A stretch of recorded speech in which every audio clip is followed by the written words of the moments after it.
rimwe na rimwe ahantu hatandukanye kubera kuko turi bamwe namwe. Rero iyo abantu bahura kenshi bazaba babaziranye. Iyo twahuye tungana gutya turaba mama b'abapfakazi bireranya abana cyangwa se bibana, nsa numva jewe binejeje cyane. Rero nejejwe cyane no kongera kandi kubabona, nejejwe cyane no kongera kubana namwe. Imana yo mwijuru ishimwe. Ubundi kandi ndashima Imana ikomeje kuturinda. Twari duherukanye na bamwe muri mwebwe abenshi mu giterane cyabaye hano Kasarani, nongeye kandi kubabona narimba kumbuye. Ndashima Imana ikomeje kuturinda, tukaba tugejeje kuri Noel ndetse dusatira kurangiza umwaka twese turi bazima. Imana nihabwa icubahiro. Hagati aho Imana iba yarakoze imirimo myinshi kugira ngo abantu babe bagihumeka. Haleluya. Niko umuririmbyi wacu yaturirimbiye kandi yagize neza kuza kudufasha. Yavuze ngo iyo utaja kutuba hafi murengezi. Haleluya. Tuba twaramanutse, twarageze ikuzimu, twaribagiranye. Ariko Imana yacu iza yitambika imbere biturwanya. Haleluya. Ni byinshi cyane muri uno mwaka byatambutse biba bitameze neza ku buzima bw'abantu. Hari ibyo tuba tubonesha amaso, hari nibiba titubibonesha amaso. Yego, ibyo byose Imana iyo ibitubereye maso. Imana nishimwe. Ndashima Imana kubw'abantu twatumiye hano, twatumiye abantu b'ingeri zitandukanye. Yego bose n'abapfakazi, ariko murabizi ko nubwo abantu baba bitwi izina rimwe, ibyo baba bacamo ntibiba bihuye. Rero twatumiye abantu b'ingeri zose, uko babivuze si uko ari mwe munaniwe, si uko ari mwebwe biri negative, ahubwo ni mwebwe Imana yahisemo kugira ngo dusangire. Haleluya. Rero turashima Imana ku bwanyu. Aba bamama mu gice nashoboye guhamagara kubera kuko twahamagaye turi babiri, mubona hamagaye njewe nahamagaye abantu 8. Muri abo 8 ikimwe cya kabiri ni abantu basenyewe Kitengera. Birababaje. Bamama tubahaye pole cyane inshuti zacu. Aba bamama bamaze gusenyerwa byadukoze ku mutima kubera kuko hari Kitengera naranabivuze, hari hamaze kuba Murenge pe. Mwahageraga mu muhana y'abanyamurenge, umuntu utagira mukushi mu mutima, utagira ishari, wageraga Kitengera muri uriya ndegu y'abanyamurenge ukumva ushimye Imana. Noneho bw'umwihariko hakaba hariho abapfakazi bubatse. Twari twarishimanye namwe. Rero habaye gusenya turababara, ngo tugere ku bapfakazi yo turababara cyane. Shira hamwe ryacu ry'abapfakazi twagiye kubasura Kitengera, twarigoye tukaza dutanga wa magana ngahe tuja kubasura. Abo twashoboye gusanga hano hari umwana uvuye Kitengera arabizi. Sibyo mama, dushobora kugenda kubasura. Uyu musore uhaye kamera twari turi kumwe nawe, nubwo bitagenze neza cyane ariko twari kumwe turabasura, dusanga aba bamama bandi baramanutse baragarutse ino Nairobi, twumva dufite ideni ryo kubasura. Ndashima Imana yo mwijuru kuko duhuye namwe. Haleluya. Tubahaye pole kandi turabihanganishije. Hano harimo abandi bamama nanone hejuru y'ubupfakazi bagize ibirwara muri uno mwaka ushize, abandi bagira impanuka, hari abafite imbago, abavyeyi bacu. Ibyo byose biza bidukora ku mutima, tuza dusenga Imana. Ariko kubera ko ibyo abantu babona ari ibikozwe mu buryo bw'amaboko bugaragara, iyo tutabikoze rero tuba twumva hagati yacu namwe harimo ideni. Ariko kuba Imana yarabarenze uno munsi tukaba duhuye, turabishima Imana cyane. Imana ishimwe kuko tukiri kumwe twese. Turashimira cyane ishirahamwe ry'abamama b'abapastori kazi b'abanyamurenge ryatekereje kuri uno munsi, bihuje. Hari abantu bahurira ku murimo nubwo waba ari mwiza w'Imana ariko ntibihuze, ariko bagize ishurirwa ryiza ryo kwihuriza hamwe. Umupastori kazi wese w'umunyamurenge aho ari ku isi barihuza bakora imbuga. Uyu munsi nibo badutekereje abapfakazi, baravuga ngo dusangire nabo. Abo bamama bose nabo ndabashimiye. Abamama b'abapastori kazi bari hano bahagarariye rino shira hamwe, barimwo mama Nyabakunda, barimwo mama Bishop Miriam, barimwo uyu muvyeyi unadukuriye twubaha cyane. Turabashimiye, Imana ibaha umugisha. na mama Dina hariya. Turabashimiye rwose guhagarara neza mu murimo w'Imana. Imana ibaha umugisha. Tumaze kumva ijambo ry'Imana. Haleluya. Hirya y'ijambo ry'Imana nta kindi twavuga, kandi nubwo twakomeza kuvuga twese twokomeza tukavuga Imana. Haleluya. Kubera kuko Imana ntitwoyizunguruka ngo tuyihetse. Hariho ngo impumyi bajanye zibiri se cyangwa zitatu ngo baje kuzereka inzovu, bazijana zitazazibona. Ababajanye ngo bashike babashira nyine iruhande rw'inzovu zikaza zikorakora, ngo zimare kugera mu rugo aho zari ziri bakazibazaga batari bariyo. None se inzovu mwabonye ari ikintu kimeze gute? Umuntu yavugaga gukurikirana naho yatunganye. Haleluya. Ngo watunganye ku gutwi ngo yaravuze ngo inzovu ngo ni ikintu kimeze nk'urutaro. Ngo watunganye ku mutonzi ngo akavuga ngo ni ikintu kirekire ngo kimanuka ngo cyagera inepfo kikikunja. Uwaturutse ku kuguru akavuga ati ni ikintu wogira ngo ni ikiguru ariko kinini. Umuntu nyine akavuga gusa aho yatunganye. N'Imana nayo nuko nguko. Haleluya. Uko twese bogenda baheza umuntu wese umwanya afite uko yavuga Imana, kandi iyo ngiyo ni Imana imwe. Haleluya. Tugiye kuganira bukeya gusa, buke cyane kubera ko amaze kutuganirira umubyeyi wacu. Turagushimiye cyane kubana natwe. Imana iguhe umugisha. Ni kenshi cyane uzubana natwe. Dushimiye uriya mupapa cyane waje kubana natwe, urakaza. Imana iguhe umugisha. Shimiye abasore nabaye bakamera mwese. Imana y'umwijuru ibaha umugisha. Kuba kwisi biragoye. Haleluya. Imana iturema, yaturemye idufitiye umugambi mwiza.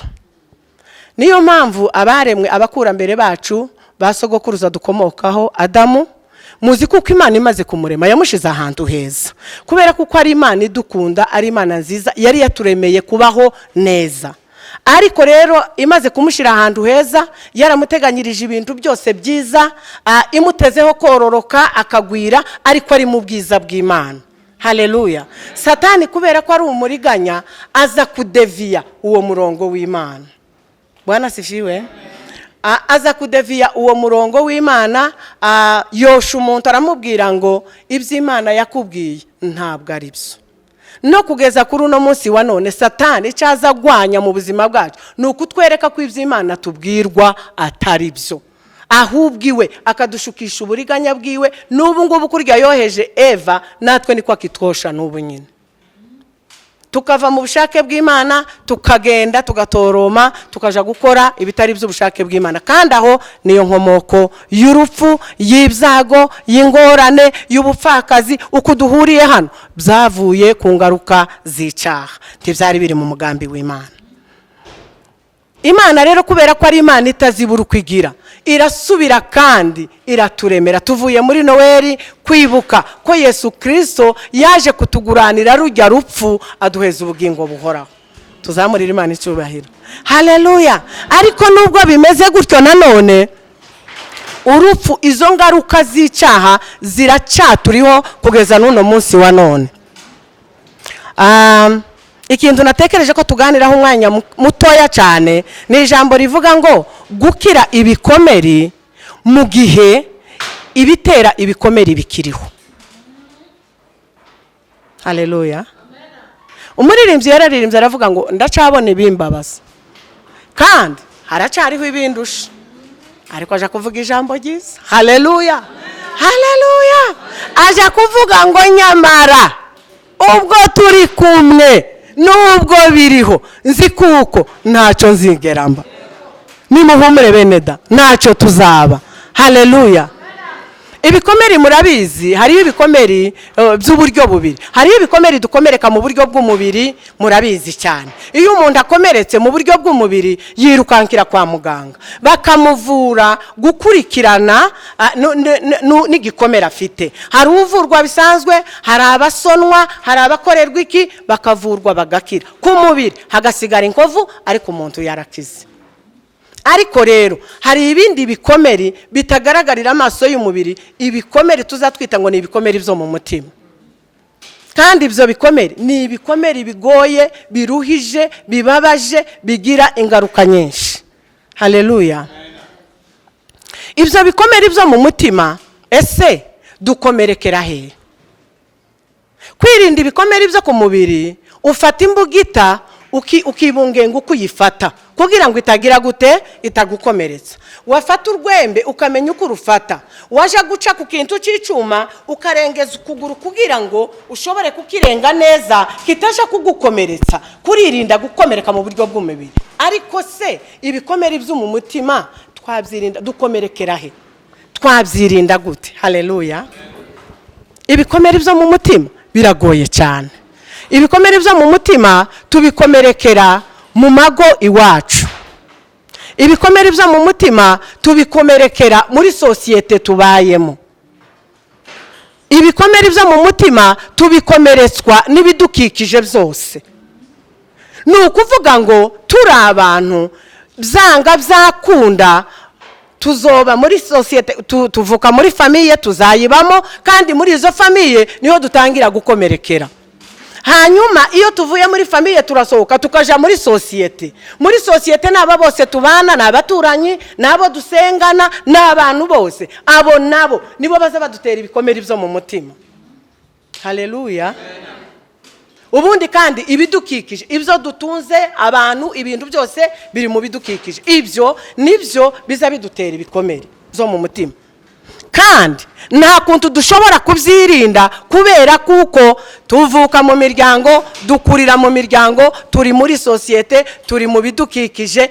Ni ngombwa umuntu wese uhari muri iyi si ya none kwagomba kugira ibikomere byo mu mutima. Twebwe abari hano twahuye, abenshi muri twebwe twahuye n'igikomere cyo gupfakara. Ibisebe ni byinshi cyane. Hariho ibyo gupfakara, hariho ibyo gutukwa, hariho ibyo kurenganywa, hariho ibyo kwangwa, hariho ibyo gupfinagazwa, hariho ibyo kwambuga uburenganzira bwawe, hariho ni byinshi cyane. Hariho n'iby'agasuzuguro. Kandi ibyo byose murabizi ko ibyo ntibzova kunka, ntibzova kwitunga umuntu atunze. Ni ibikomere biva ku bantu. Kandi turi mu bantu, turi abantu, kandi tugomba kubana n'abantu. Haleluya. Ariko rero nubwo bimeze gutya dufite ibyo bikomere, ko dukomere ku mubiri tukaja kwa muganga, none se nidukomereka muri ubwo buryo tuzavurirwa hehe? Haleluya. Hariho aho kuvurirwa. Dusome mu butumwa bwiza uko bwanditswe na Matayo, buke gusa kandi uko ndarangije. Ubutumwa bwiza uko bwanditswe na Matayo igice cya 11 11 n'umurongo wa 28.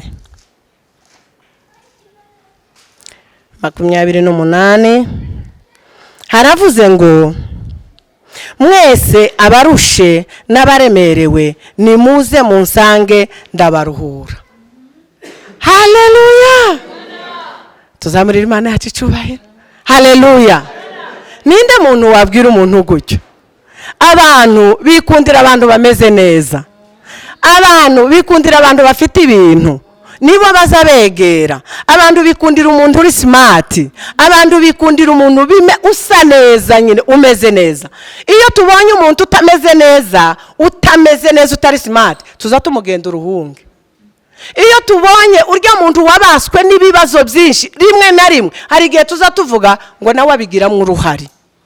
Kubera kuko abantu abo bakunda gusa abantu bameze neza. Ariko dufite aho tuzatuvurirwa ibikomere byo mu mutima. Yesu Kristo yaravuze ngo nimuze mwebwe abarusha. Kandi uko kuruha si uko kwikorera inkwi nyinshi, si uko kwikorera igishito, si uko kwikorera umufuko wa kawunga, n'imvune zo mu mitima yacu.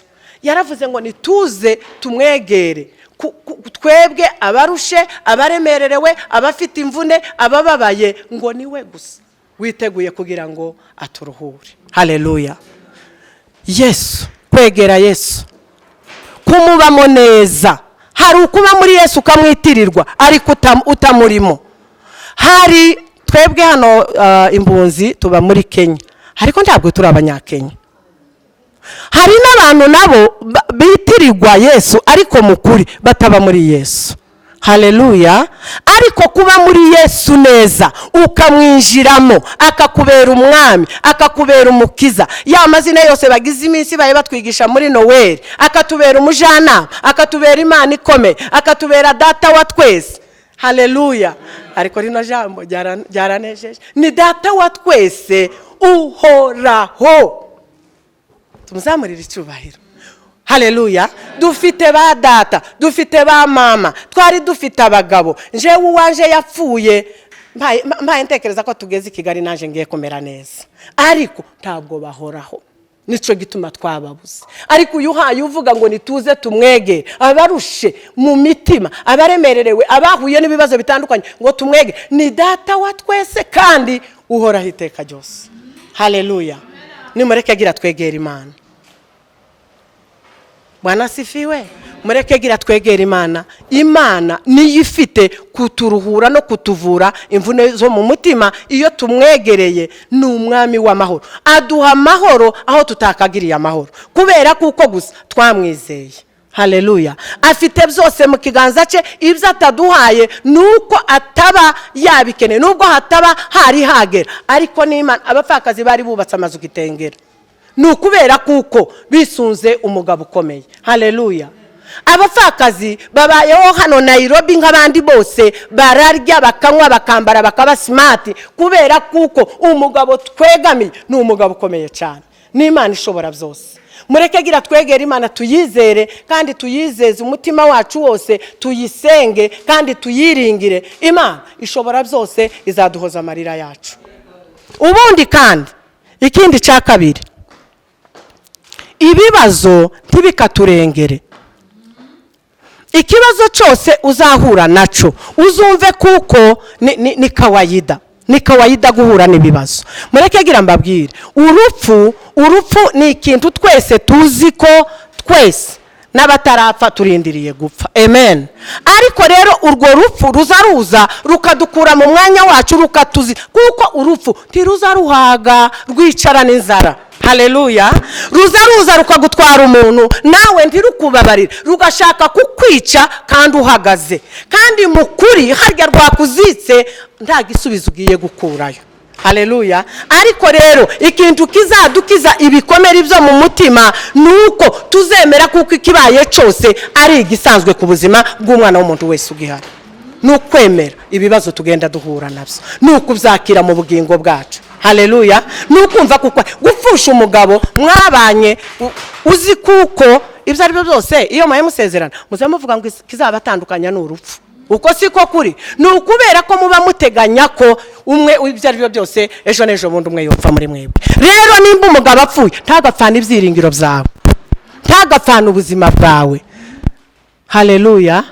Nupfusha umuntu uwo wari utezeho amaramuko, umwana, umugabo n'uwundi muntu wari we wese, uzumve kuko ibishitse birashitse kandi ni ibisanzwe, ariko ubuzima bwawe bugomba gukomeza, haleluya. Kandi ubuzima bwawe n'abawe ni wewe bireba, ni wewe biri mu mutwe. Uzahaguruke ukore wisunze Imana, Imana yo mu ijuru izabatunga kandi izababeshaho neza, haleluya. Rwose nkaba numva ikintu twaganira muri uno mwanya nuko udatakaza ibyiringiro, nukumva ko nyuma yo gukomereka mu mutima dufite Imana itwomora ibisebe byose kandi n'Imana ishobora byose. Ubundi kandi nukumva ko tukiriho twebwe turacariho, turacashoboye, dufite amaboko, dufite ibitekerezo. Burya nta butunzi buruta kuba umuntu afite ibitekerezo, haleluya. Ubuzima rero bw'abasigaye bugomba kubaho kandi bukabaho neza. Twebwe abagihari tugomba guhaguruka tugakora kandi twizeye Imana kuko natwe tuzobaho kuko abandi bose babayeho.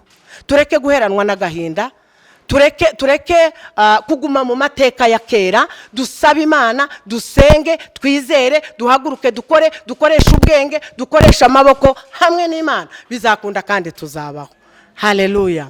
Imana yo mu ijuru ibaha umugisha kandi Imana ibagirire neza. Ndabifuriza umwaka musha muhire. Uwiteka azabahire muri byose, Uwiteka azabagirire neza. Soreje ahangaha, reka agira mpamagare mama uduhagarariye aze gukomerezaho, ariko mwumve kuko muriho kandi muzabaho. Ubuzima bwacu tukiri mu kuboko kw'Imana burahari. Ibyo twarabibonye, twabaye mu migi, twapfakariye mu migi, tuhaba kubera kuko Imana ari Imana isumba byose. Imana yo mu ijuru ibaha umugisha. Amen.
awe hano yagenewe agafuko k'ifu. Amen. Kugira ngo burya umuntu aguhaye amafaranga 1000, uragenda washika hano ku muhanda ukaba wahura n'akantu ubuze, ukagatahana, ntigashobore gufata umwanya cyangwa se ngo gace urubanza nk'ubwo kano gafuka k'ifu gateretse mu nzu. Akangaka rwose umubyeyi nubwo uzasohoka ukagira aho uzoba uzi neza ko mu rugo hari ibyo kujya by'abana. Kuri bonane muzashobore gusangira n'abana, kandi natwe twese tuzoba dusangiye. Turabakunda, turabazirikana birenze uko mwabyumva. Uko turakiranutse turi imbere ya Data wo mu ijuru. Nza numva nifuza ngo yobe Imana yoba yompaye amafaranga menshi ngo zozanya heza abantu. Niko nza numva n'ukuri, niko nza nifuza. Rero mu biha agaciro, mu basabira umugisha, rino shira hamwe ry'abapastori rizakomere, nirikomera rizafasha benshi. Amen.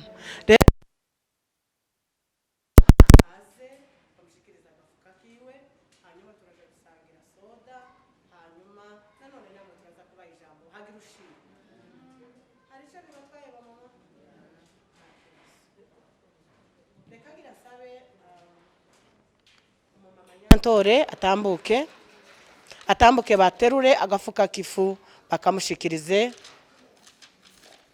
mu mama Nyantore kuva Kayore. Uzaza muhagarara hano kugira ngo kamera ibabone. Nyahoza Noel yamusanze ari mu cyaro. Bene da ubuzima ndibworoshye. No mu mama wasenyewe Kitengera, yagiye mu cyaro gushaka iminsi mikuru y'abana, ararindiye kugira ngo agire icyo azobona zoza abana. Ariko mama wiwe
kandi ntawabura amashimwe uyu munsi kuko ibikorwa mwakoze ntabwo twareka kubashimira.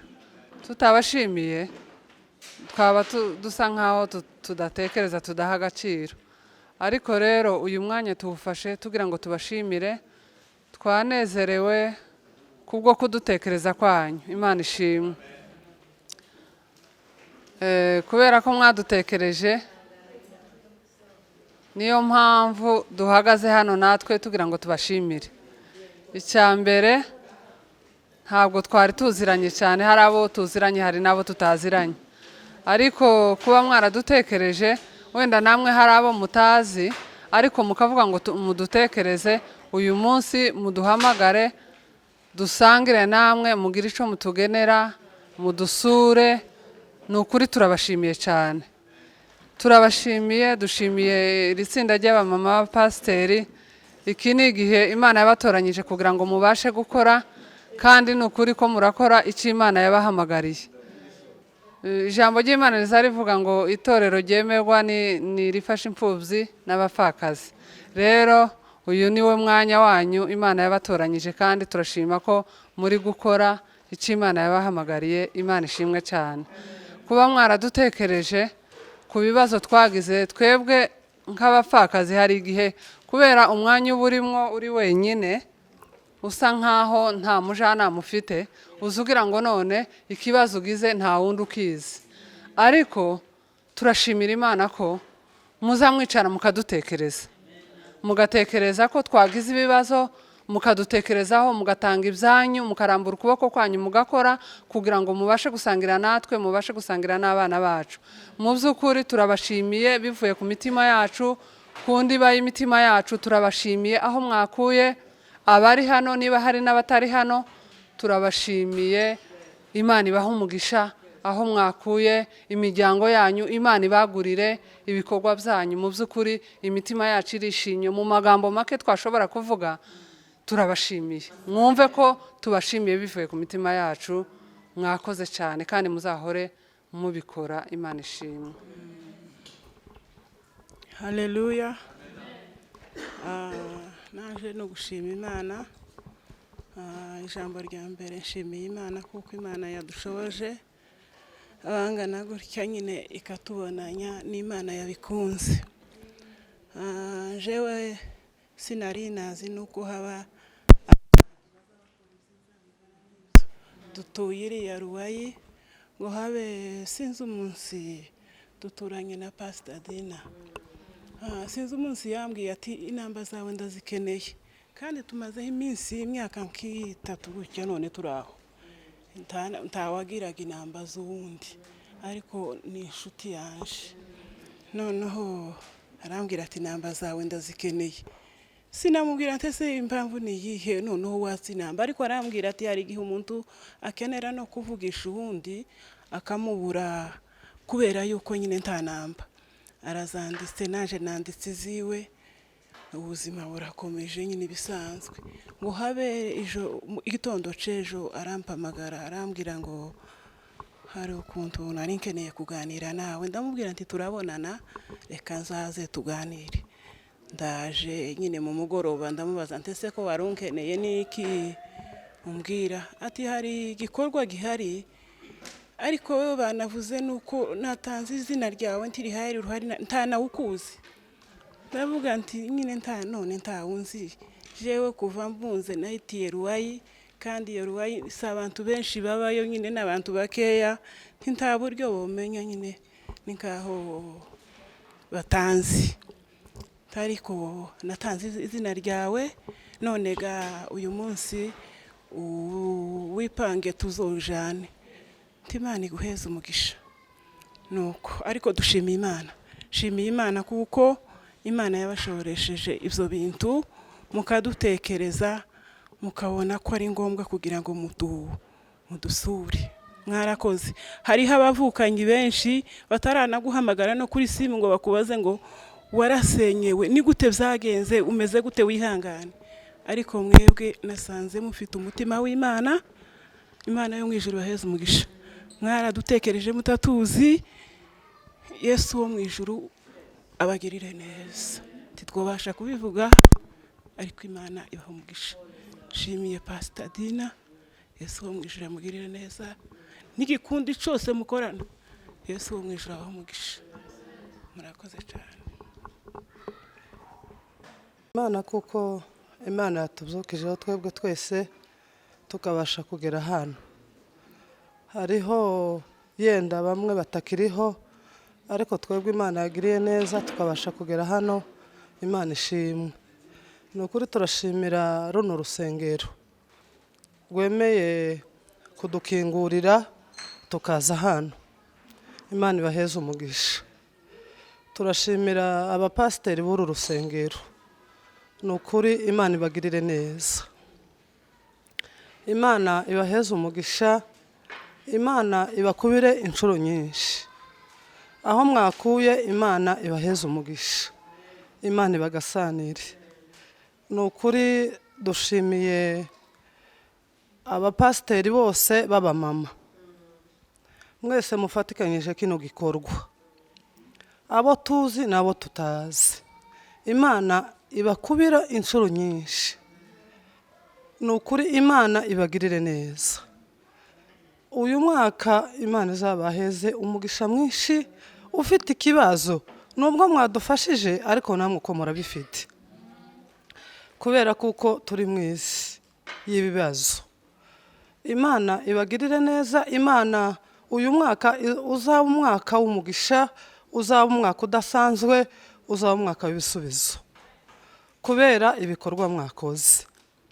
Imana ibagirire neza. Abo mufatikanyije mwese Imana ibakubire inshuro nyinshi. Imana ibaheze umugisha. Ni ukuri twagumiza tukavuga byinshi, tukavuga birebire, ariko Imana ibagirire neza. Mwebwe mwadutekereje mukaruha mugatekereza n'abasenyewe Gitengera, Imana ibagirire neza. Ni ukuri Imana ibaheze umugisha. Nta kindi twarenzaho gusa ni umugisha. Ni ukuri twashimiye n'uru rusengero na Madamu Nyabakunda n'umutware wiwe, kandi nabwo yakoze n'igikorwa kiremereye. Mwaradufashije ariko yongeyeho ikindi gikomeye, n'abasigaye nabo muzabafasha, kubera kuko si twe mukunze gusa kurusha bari abasigaye. Abapfakazi ni nk'aho bakwiriye isi yose. Turi benshi, ndagira ngo turaruta abagabo. Ngira ngo niko nibwira, abapfakazi turi benshi. Hariho n'abandi benshi basigaye. Ni ukuri yakoze igikorwa gikomeye, yatanze n'ifaranga kandi yaranazitanze nyinshi. Ni ukuri turagushimiye. Ndakuzi ariko narushijeho kugukunda kubera ko wakoze igikorwa gikomeye. N'abandi mufatikanyije barabikoze ariko wasubiye uratanga kandi n'iyenda uzagumiza utange. Kandi iyo umuntu ayatanga Imana izikugirira neza. Ntaco wobura kubera kuko uhagumiza kurambura ukuboko kwawe ugatanga. Imana ibaheze umugisha. Imana ibagirire neza. Imana ibafashe muri byose. Ntihakagire ikintu muzabura kubera kino gikorwa mwakoze. Kandi muragikomeje ngo ntabwo muretse. Imana ibagirire neza. Imana ibafashe. Twebwe twese Imana iduhana n'umugisha. Murakoze. Imana ibagirire neza.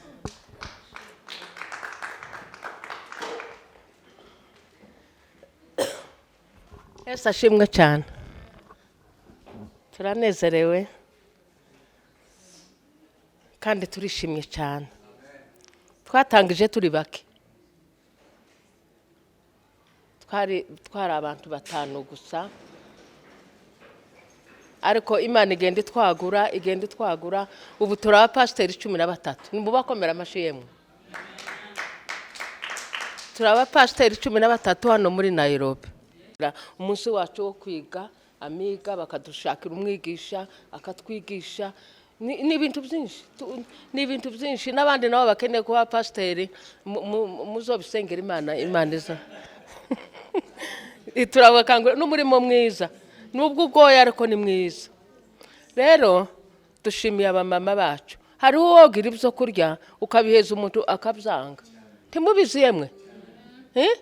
Twabahamagara ngo nimuze bakavuga ngo turaja kurya birabuza kujya bizaba yase kubereke ukabura n'ubiheza kandi ubifite ariko mwebwe mwavyakiranye imitima ikunze kandi nyabonye mubisekera cyane muranabikunze kandi murashika munabisengere mubwira Imana ngo Imana ishimwe kandi habwe icubahiro iheza bari abantu badutekereje umugisha wo biheza umutakana gusuzugura abenshi ngo bazabana bimene iyo babibahaye bakagenda bakaje kumena muri pubere hariya bikagenda ariko mwebwe nabakeya nibere bagiye bataramenya Imana ariko mwebwe muzi Imana kandi muzi nakamaro nyine k'ibyo kurya mu rugo iyo udafite ibyo kurya mu rugo uzusuzugurika ariko uko nyine ushize kari agafukozi tubabwiye ngo muzokaryaga amezi uko namayinga ngaha bafite abana ariko mushimire bukeya nyine buriya ariko musabira Imana umugisha bari abamama bari hejuru bacu ba visionnaire bacu bo dukubitira ngo twaza tunabona none 50 kilo suko yemwe tubasengera Imana kandi tubingingira Imana ngo Mana ubakomeze ugume wagure ikindi shimiye representa jewe nonke mubona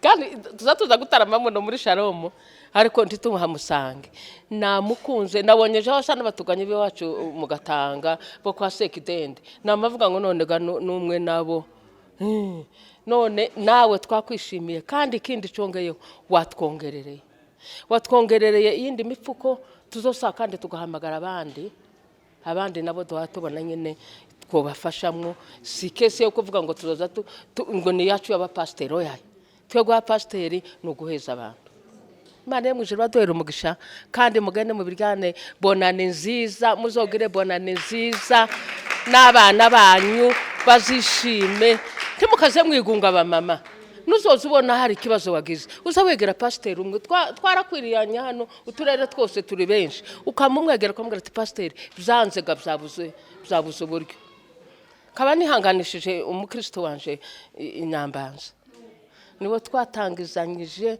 muri Good News rero twatangizanyije kuva kera tukiba muri Zion turajana muri Good News ejo bundi ngo agira ikibazo isi yose mama barakumenye nimba mwamubona ibi bikorwa bayabiba banye bavuga ngo wa mumama ejo naze mpamagara pasiteri Nyabakondo nti ntumuzi wewe je no mukristo wanje umurebe ni Nyambanza bukuru yamavuga ngo se ko atayamumenye no nti yamenye izina gusa ariko kumumenya isuri yaramuzi ni namwene wabo mama uwihangane kandi we nta na sponsor wamwakiriyaga ngo amufashe kubaka hari niwe n'utwana twasigiwe n'umugabo mumfe bandi cyo gitangaza yemwe abandi bo baza bubakirwa n'abakwe babo n'abaramu babo nabandi ariko Nyambanza uyu n'abana biwe bamufashije baragenda batari no hanze bari hano bagenda bapakasa bagenda bagira gutagenda mu cyaro utwana dotoye umugabo yamusigeje bundi mama wihangane ni benshi nabo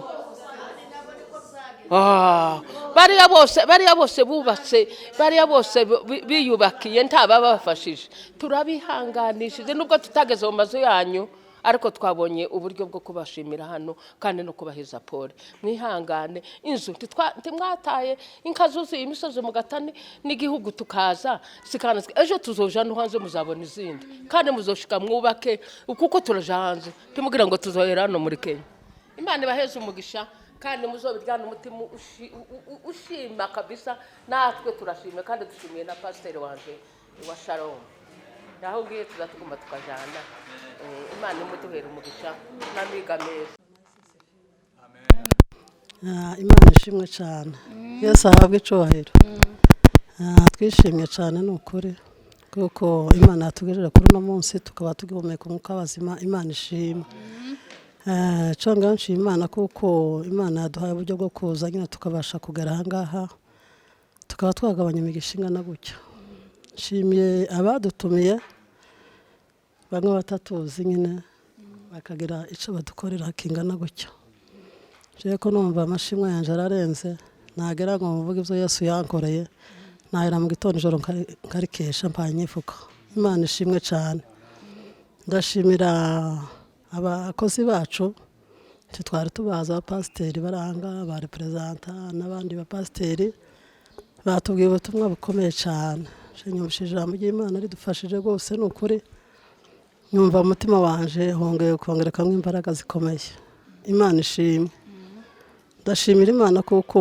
Imana izitugenderera ndashimira Imana kuko Imana ari se w'imfubyi ndashimye kuko Imana ari umujyanama w'abapfakazi bene data bari hano ni ukuri bahuye n'ibibazo by'ubupfakazi ndabihanganishije hari abapfakari batoya hari n'abandi nyine bari bamaze gukura natwe muri izo ngero tubarimwo ariko njewe ntabwo nari nkiri muto cyane sivye nubwo nyine ari uko bimeze ariko njewe nza nyumva kuko amashimwe y'Imana andenze nza nsuzugura byose byagiye biba njewe nkumva ndabisuzuguye pe kandi nkumva ikintu Imana yamfashijemo ni ukutiganyira ni ukuri njewe ibingi njewe habe n'umunsi n'umwe Imana yankuyemo kwiganyira maze imyaka 7 nahuye n'impanuka n'imyaka 7 n'amezi gucya hejuru haja kubana inusu pora nibazo nyene z'impanuka mbese sinavugwa nabi utuma igisebe kigenda kiratinda nticakira nyine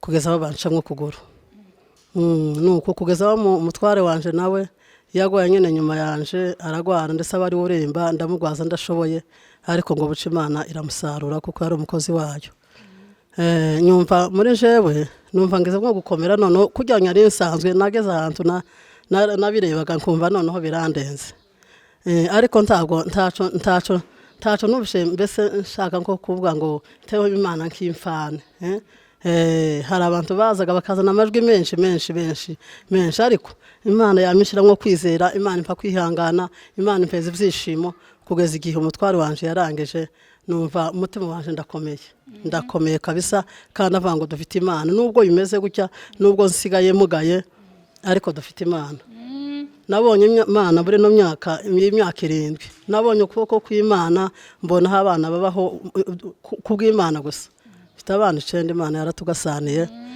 mfite umwana muto w'imyaka 4 n'utundi nyine dugiye dukurikirana nyine benuko ariko Yesu aradutunze njewe ibintu byo kwiganyira kuri njewe nzanyumva byaramvuyemo bene data cyo niyo bifuriza muri aha namwe mugere ntimukiganyire mwisunga Yesu ni umugabo ukomeye ni umufasha wacu tufite umutabazi nunanirwa kwisunga Imana niho uzayo ariko nukomeza Yesu azagutunga muri zose kandi azagukomeza ndabashimiye bene data abadukoreye iki gikorwa bose ni ukuri abari kure abo tutazi Imana yamwijira baduhere umugisha nabo tuzi hano ba mama pasiteri bose bari ahanga bose badukoreye imirimo itangaje ndi twobona ko twovuga tweko turabona biturenze kabisa ariko turashimye kandi tubasaye umugisha mwinshi Imana ihore yagura imbago zanyu aho mwakoze hose ibi mukoze byose nivyo muzakomeza gukora Imana ikomeze kubagira neza ibiteho babere igisubizo muri zose murakoze cyane Imana ibongera umugisha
kandi ubereke kubaho kandi igihe cyose kugira ngo nabo barusheho gukomeza baguza imbaraga kandi banereka abo bareberera ko ari abo imbaraga ariko ibyo byose mwami tuzi ko ubwo mpamvu bivuze ngo n'iteka byose Yesu amen. Ndabanza nsaba imbabazi kubera ko natinze ariko mu by'ukuri ntibyanturutseho gusa bari bambwiye ataka kugira ngo ukerereze abantu kuva ejo ngaya amafaranga ayo yayobye uyajane noneho uzoyakurikirane nyuma.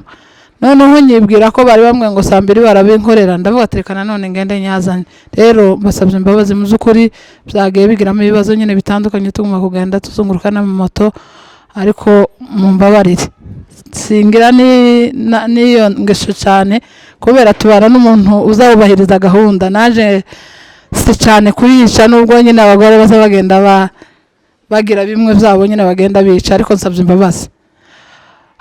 Ndashimira abantu, nshimiye aba badamu b'abapasiteri, nubwo nshizeho iry'abadamu naryo ni iryacu mu by'ukuri ku bikorwa byiza bakora.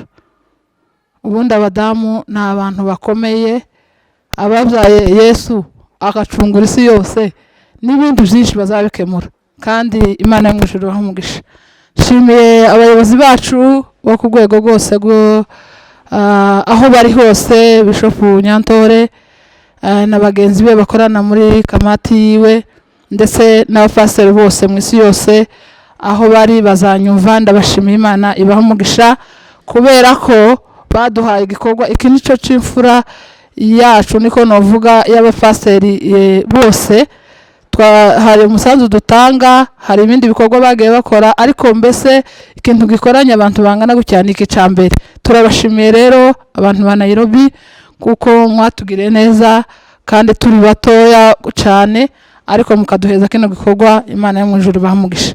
Ikindi kandi ndashimira abadamu ba pasiteri Nairobi, turi benshi kandi mu by'ukuri aba bose ni abayobozi banje, ndetse hari n'ababyeyi bambyaye mu bijanye n'iby'umwuka ntagenda ndogora barabizi. Hari abashingiye nshaka nka madamu Bishop Feremo nibo bashingiye, abampaye inshingano ni Pasiteri Dina n'umutware we, abo ni ababyeyi.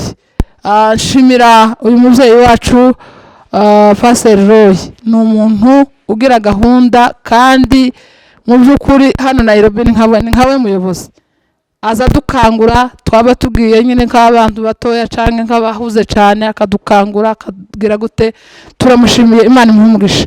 Dushimiye Pasiteri Nyamuhoza, dushimiye Imana ko waje nawe tukaba turi kumwe mu buyobozi bwa pasiteri. Wakoze ibikorwa byinshi, uvugira abapfakazi, ukora ibikorwa byinshi cyane. Aho uri hose tuba tugufata nk'umuyobozi kubera ko uhagarariye ishami ry'abapfakazi. None kubw'umwihariko uyu munsi waje uhagarariye abapasiteri, ndetse tubona ko kubera ko ibyo bikomere nawe wahuye nabyo, tubona ko ugomba gutanga ijambo ry'imbere yabo. Rero nabo turagushimira, Imana iguhe umugisha.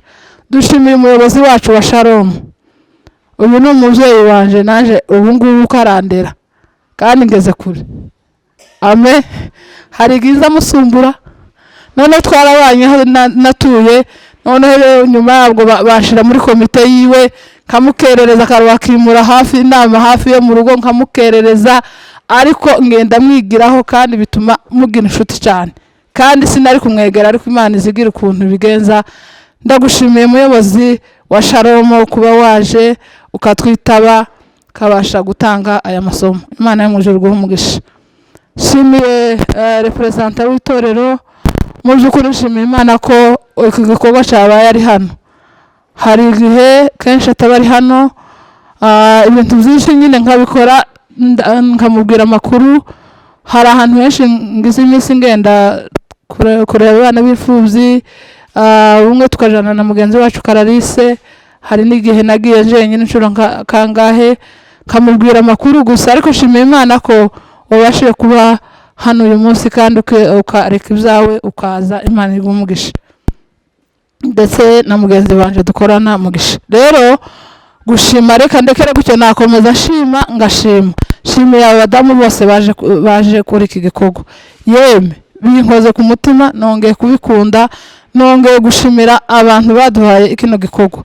Hari umudamu umwe ugiye twarabanye, yahuye n'ibibazo nyine kimwe n'abandi bose basenyewe kandi ari abapfakazi, ariko mu by'ukuri ni byinshi twari kuvuga, ariko Imana ishimwe kubw'uyu munsi.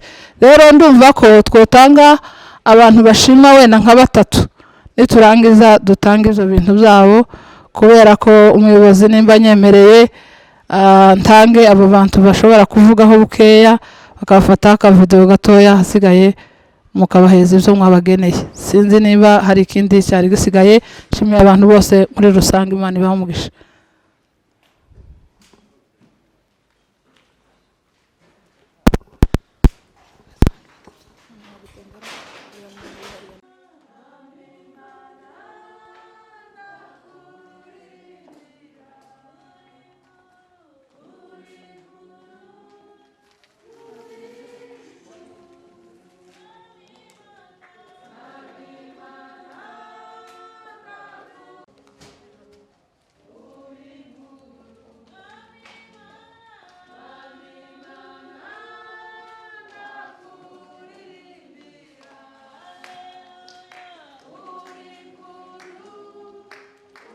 wowe ujye twikorerera imitwaro uko bukeye.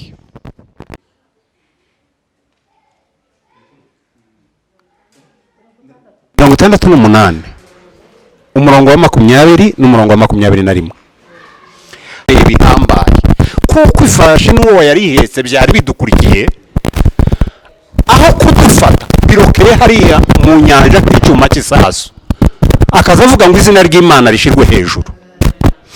Uyu mwanditsi aravuze ngo umwami ahimbazwe, ujye utwikorerera umutwaro uko bukeye.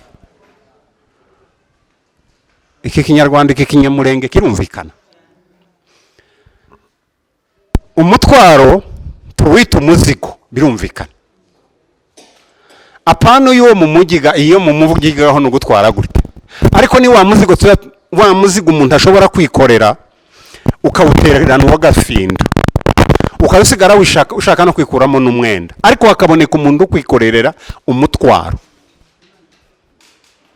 ibiro 50 cyangwa byinshi.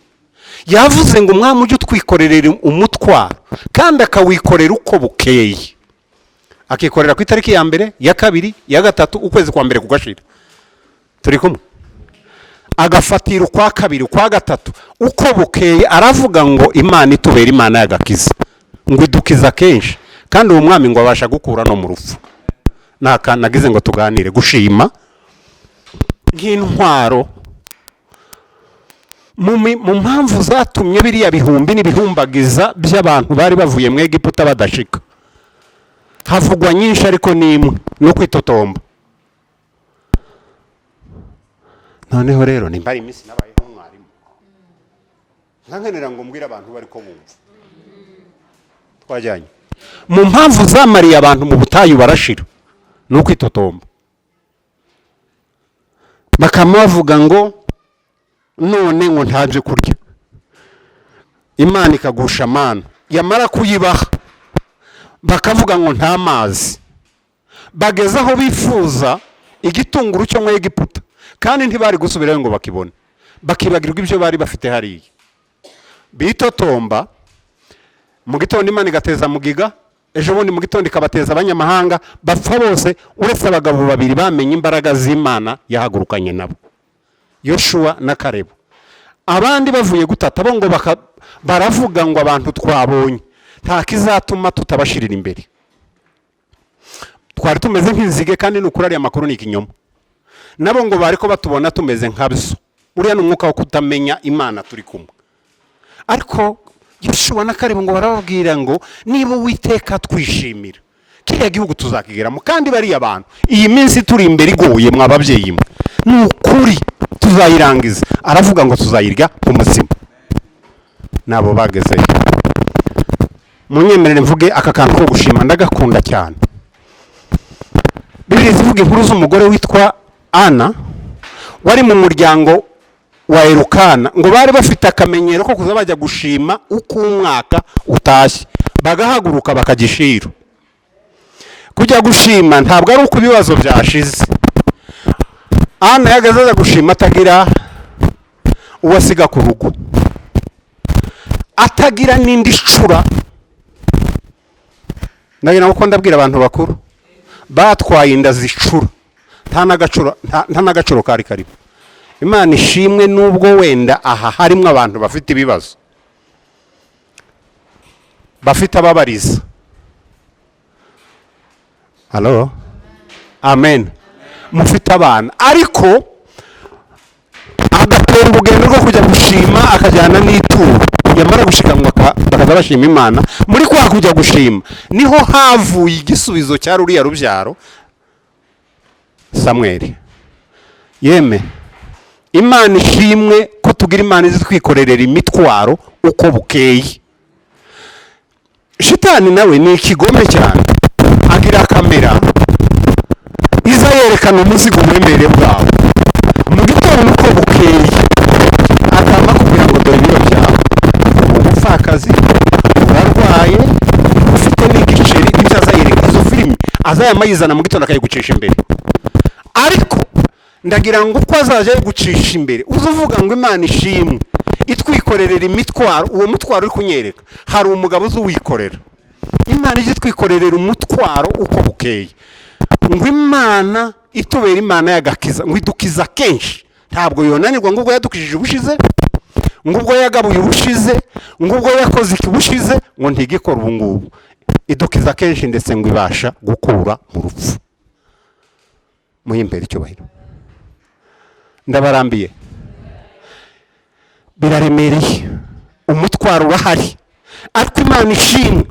David munsi Yakobo yariko ajya guhesha abana b'umugisha, yageze kuwitwa Nafutali, yamavuga ngo yewe n'indogobe y'inyamaboko, ngo iryamye iruhande rw'ingo z'intama kugira ngo azikorere imitwaro. Imana ishimwe ko tugira indogobe y'inyamaboko. Mama, Imana ishimwe ko ihaba. Famiye yasigaye, ibyo twari twubaseho harya ngo barasenye, siko? Ariko Imana ishimwe ko tugira umugabo uzabubakira basenyewe. Imigambi ya Satani ibizi ngo umunsi basenye turare hanze. Mwari mwarara hanze? Ntimuzarara hanze habe na rimwe. Aba babyeyi reka mbavugira amakuru, icyo babatumiriye ariko no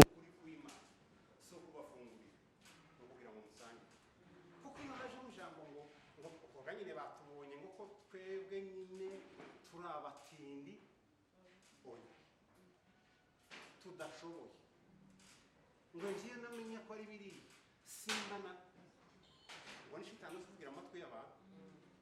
Ariko intego nyamukuru ni ukuvuga ngo dusangire uyu munsi nibura ntacyo dufite babye Imana iruhu. Kandi saba bonyine n'abandi baravuga ngo nubwo ntagihari aba bantu ko bari kure nanjye wafatanya nibura gusa niba hari ikintu kiryoha no gusangira. Abana bamaze ababyeyi ngo babasohokane bajye kiyarimo bajye gusanga, kandi bazabasa ariko ngo bajye gusanga. Niba hari ikintu kiryoshye Imana ibaha umugisha n'abo bandi mu batubwirira amakuru ngo ubwo mwatekereje ko dusangira na bene data. Ko murumva abavandi hariho umuntu uri ko yicaza karibu mama, niba wanayobye Imana ishimwe ko hageze. Bavuze ngo dusangire, birahari mu rugo cyangwa nta nibihari, ariko niba binahari uyu munsi hari gusa kugira ngo dusangire iki nacyo. Dusangire ko tugira umugabo ujye twikorerera imitwaro, dusangire ko dufite Imana itubera Imana y'agakiza, dusangire ko Imana itubera Imana y'agakiza idukiza kenshi. Ese kenshi ni kangahe? Kenshi. Shitani nagutera akaza kubwira ngo ariko ngo ndasubiranye ibwire oyidukiza kenshi, kandi sina kenshi ibasha no gukura no mu. Amen. Amen. Dusangire kandi mwari mu bibuzi wanya ariko tubisangiriye na hano. Imana ishimwe ko dusangiye n'iki nacyo. Aka kabiri navuze nanjye Imana ishimwe ko mbaye ha tugasangira. Yewe bavuga ngo nibura abantu bashake nibura nakitu kidogo ntibaruze bambwira, ariko ako namwe mwarakabishe mwarikuze mwagiye mu badamu ba pasiri asabaga ba pasiri bo bahehe, ariko nabo bazabagira ibindi bakora. Amen. Yego, ariko Imana ishimwe ko ngabanye umugabane. Cya kabiri tuganire kuri aka kantu gatoya nicare.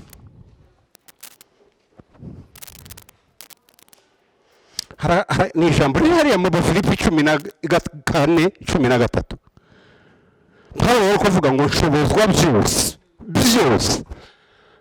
Subiremo.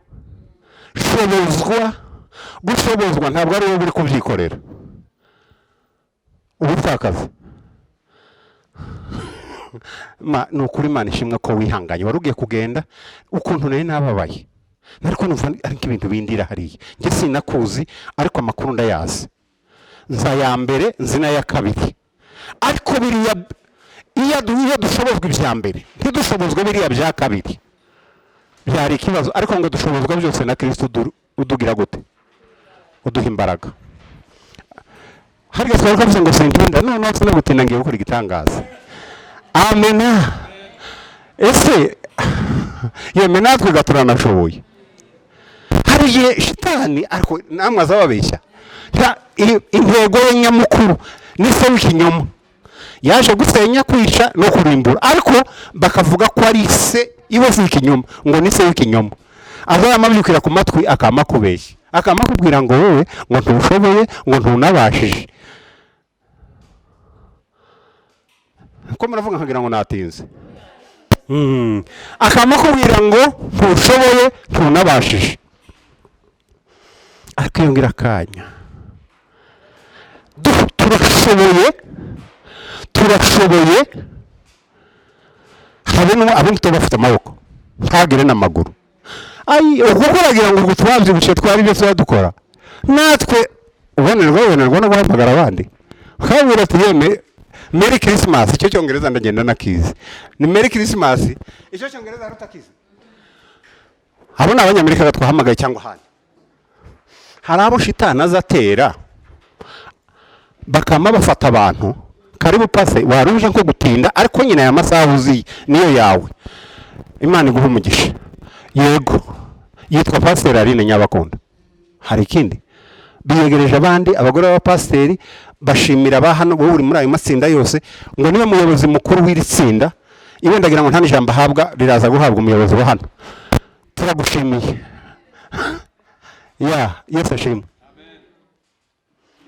Shitani kaza akakuganiriza ibintu kamakubwira ngo ndabahamagara se ngo ntibasuzugura. Ntibamuhamagara. Wamuhamagaye telefone ntiyaciyemo. We yawe ntizigirigita idacamo. Abana bayitaye no mu mazi cyangwa yaguye n'ahandi. Niki gitumye ushira abandi urubanza ukababwira ngo barasuzugura ntibitaba kandi imbaraga z'umwaro usigaranye n'izo ngizo twajyanye. Wenda n'Imana yari igiye gucisha mu izira. Kiriya cyaha mu kihana. Kirana habaga. Nkajya kubwira undi muntu. Ngo ndajya kubwira Imana. Imana nunayibwira. Imana uheruka wa munsi. Ibyo izakora izaca muri uyu cyangwa uyu. Ya mafaranga mfite ku mufuka ndayafite. Nayo umuntu yambaye ejo bundi. Kandi yambaye gari uko twavuganye. Amen. Shitani siza ikamikubira umuntu mu nguni ikagufungira niriya hirya ikamikubwira ngo warafakaye. Nawe se wajya kubwira abandi ntakwitaba. Telefone nyine nticamo. Wanahamagara. Ugafata abantu ukabashyira mu gatebo kandi utarahamagaye.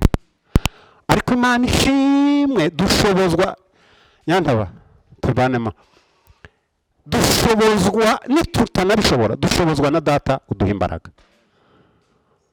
Amasaha aranshiranye ndarangije. Nari navuze kandi ka gatatu ntari busige. Ako niba kari mu murongo haguruka witegure ndarangije. Ka gatatu nariko ngasoma mu gitabo cy'itangiriro ibice 41. Umunsi Farawo arota inzozi ngo akabona inka zibyibushye. Mukanya ngo agasura kamabona izindi zinanutse. Bibiliya iravuga ngo zinanutse ngo kandi z'umwako. Akigira gutya ngo abona za zindi z'umwako zimize za zindi. Biramurenga. Ngo ahubuza Yosefu mu nzu y'imbohe. Aza gusobanura amubwira ati neza ibyo wabonye. Izo nka nizo ni imyaka y'uburumbuke izaza igakurikirwa n'indi 7 y'inzara. None bizagenda gute? Ngo arambwira ngo nta kindi cyokorwa. Iyi myaka 7 bazahunike kugira ngo bazabeho muri iyo minsi twajyanye. Kuzabaza ngo nihe twabona umuntu w'umunyabwenge ukora bene ibyo. Igisubizo cya Makiba ngo niwe nta wundi. Yeme nta bandi banyabwenge kadufite ni mwebwe. Iriya telefone niwe ishaka sitwe. Twigendere ndarangije. Twajyanye. Imyaka 7 y'uburumbuke, 7 y'inzara. Iki kintu twari kuzagitindaho. Hano ku muhanda, hano haba makopo, ya makopo muzamuyabona, atagira ingufuri, ntagira umutemere, batoboye hagati. Umuntu azadorongeza mu giceri. Aya makuru nawe maramenye. Uza amafaranga azajya muri ya. Ni ya yandi abana bazagomba kunyanyagiza hariya. Navuze ifaranga, ngendageze mu mafaranga. Aba bantu barashoboye bagira amafaranga atagire kwangana. Gusa akimuhanaga ngo kaza imvura inahise. Ariko ubushobozi mufite hano duhere ku biceri. Tuve hano itariki ya mbere umuntu wese afite ikopo adorongeza mu giceri, adorongeza mu giceri, adorongeza mu giceri, azarifungure mu mpera z'ukwezi. Natabona nko amashiringi 300 yo kugura inyanya, azampamagare njyewe nyatange. Kuraseka mama, iyi ndwara turayirwaje iwacu aha. Njyewe sinza nkura ibiceri hano, ibiceri ngo mbigeze muhira. Zarama mbingenda mbigira gutya mpuye n'umwana gusa habe nuri kwagenda yisetsa. Nkamangira gutya. Ariko abahanga bo kuyabika bazamabika igiceri. Imana ibibahe. Sinkiri mu murongo w'ibyo bampamagariye. Ariko Imana ishimwe ko nicyo nacyo gihari. Twajyanye. Amakuru araha hanze Yesu yavuze ngo yahagaze iruhande rw'akebo k'amaturo ngo agira gutya abona abantu bose baratuye ariko ngo aza gushima umupfakazi. Ngo bari utuye isenge. Twajyanye igiceri. Muri abanyembaraga mushobora gutanga mugafasha n'abandi. Hagasura akavugamwe amakuru y'umupfakazi wafunguriye umuntu agafu yari asigaranye. Imana iduhindure isoko y'umugisha. Ejo ngeze mvuga iwanjye mu rugo nkababwira ngo nimuzagura 25 icyo gifaransa ndimukize. 25 bivuze ni gike? Sifu ya 25 ukabona bayiriye irashize ukabona neza igiye gushira nta mushitsi uragaburira, nta muntu uragaburira. Uzasubika bamujya guhagarara inyuma y'umuhanda ushakishe nimba nta muntu wogaburira, nibura 25 ishire wasangiye n'abandi. Nibwo uzabukoze ibintu bizima. Bavye dushimiye Imana yo mu ijuru itwikorerera imitwaro uko bukeye. Imana itubera Imana y'agakiza, Imana idukiza kenshi, Imana ibasha gukura mu rufu. Kandi habe nubwo tudashoboye dushobozwa na Data uduha imbaraga. Gushobozwa no kuba umuntu yaratangiye nko kujya gukora ibintu byakonanira umuntu Imana ikabigushoboza. Duhere kuri turiya dutoya. Pero Yesu ashimwe. Rya kopo navuze barigumvise. Ni nyago rw'ikopo ritagira umutemeri. Ntirigira igufuri. Ntirigira aho rifungurirwa. Umuntu azadorongeza amaguru. Wasira kuyakurikira ntiwoyabona. Keretse kumena. Mwumva ko rukumena. Ariko iyo wamennye uza wishima nkuvuye mu murima. Nta wakugaya ngo wandiriye amafaranga nayawe. Ibibahe. Kugira ngo ejo natwe tuzabisoko y'umugisha. Icya kabiri mureke twishimire mu butayu. Aho kugenda mu butayu dufite kwitotomba, mureke tubucema dufite amashimwe. Bizatugeze aho dushaka kugera. Imana ibahe umugisha. Imana impera umugisha ababyeyi batekereje abari hano n'abari kure. Umuntu wagize iki gitekerezo cyo gusangira natwe ngo dusangire, mubabwire ngo Imana ibahe umugisha. Reka dusenge Imana nicare.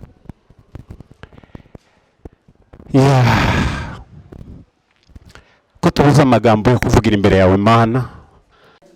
Haleluya. Shima Imana Data wa twese nkuko mwatangiye mubivuga. Ayivuze neza ngo ni Data wa twese kandi uhoraho. natwe abagabo niko tujya tumwita. Hari igihe abadamu mujya mutekereza ko abagabo dushoboye byose, cyangwa se abana bagatekereza ko base bashoboye byose, ariko ntabwo ari byo. Uwo data natwe ni data w'abagabo. Haleluya. Ntabwo mbafatira umwanya munini. Mbere na mbere nshimiye abatekereje igikorwa cyo gusangira natwe twese nk'uko abatangiye babivuga babivuze. Bagize neza. Nuko ndi gushimira benshi bari gusohoka, ari abari hano ndetse n'abatari hano hafi, mwagize neza. Hari igihe ujya ugira ibintu ariko ukabura abo mubisangira. Uti gute? Umuntu wifuza unezererwa ngo musangire ntumubone. Swat nta mwanya afite, ntari hafi, cyangwa se nawe uwo mwanya ntawe ufite. Ariko mwebwe mwatekereje kuza gusangira natwe twese tungana gutya, kandi natwe tukabitaba. Nta bintu byiza bimeze nkabyo. Umushumba yabivuze ati nta kintu cyiza kingana no gusangira. Yeme ni byiza. Bityo rero mwe mwabitekereje, mugaba mwabishize mu bikorwa, mwakoze cyane kandi Imana ibaha umugisha. Mudushimire n'abatari hano hafi ko mwagize neza. Icya kabiri, ndashimira abahageze hano mbere.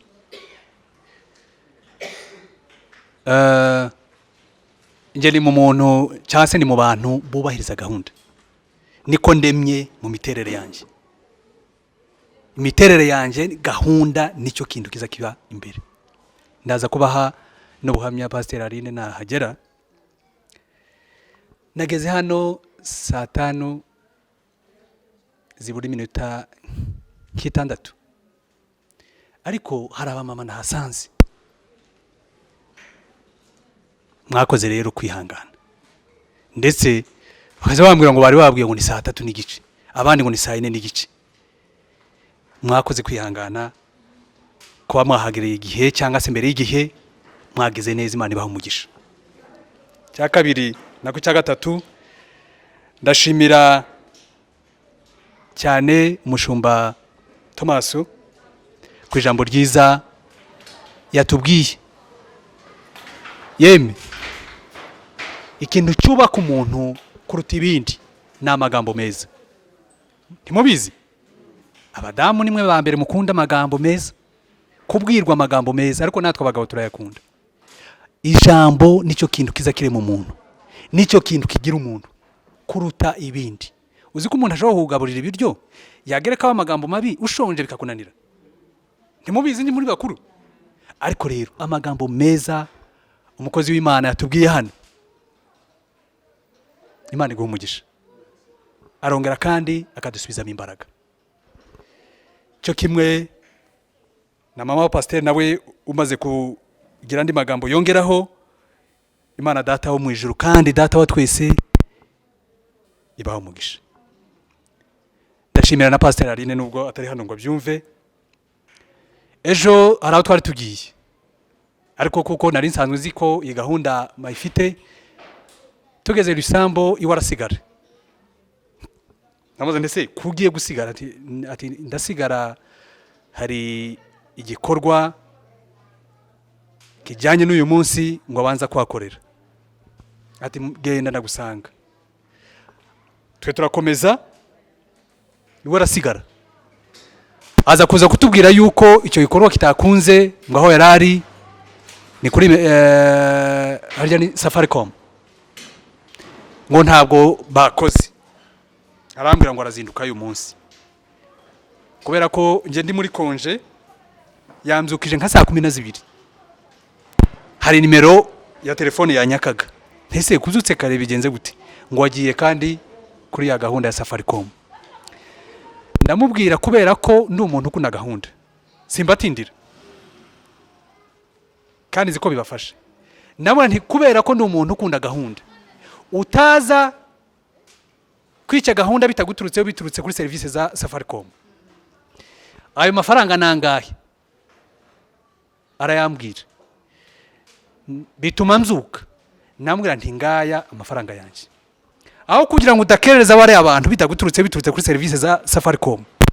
Ngaya yanjye ubyihorere, nubona bagiye kugutinza mukoresha yanjye, kugira ngo gahunda yubahirizwe, kuko yari yansabye kubana namwe. Ate arayafata arayatwara, ariko icyo nshaka kumushimiraho niki, agira kwihangana. Nje ari je iyaje kuba ari je yatumye, ntabwo nari kwihangana serivisi za Safaricom.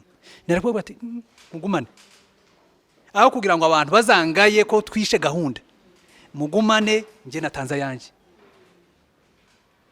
Ndabimushimira rero, we kwazi kwihangana. Twaje no kuvugana narambira ngo byatunganye, bakomeje bamusiragiza bamubwira ati uyu wagufashije gufungura yazanye ibyangombwa by'ubu, nasubira aje kuzana ibya kera, asubirayo. Namwe ni wabyihoreye atoya, ariko ndamushimira ko yihangana ibyo ngibyo kugeza igikorwa cyari cyamuzinduye akigezeho.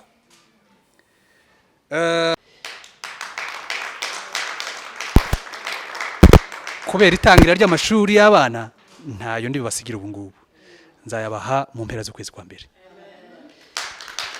Kuri ubwo rero mwakoze rero, n'ikindi gihe cyari cyo cyose muzamwifuza guteranira hano, dore niwe responsable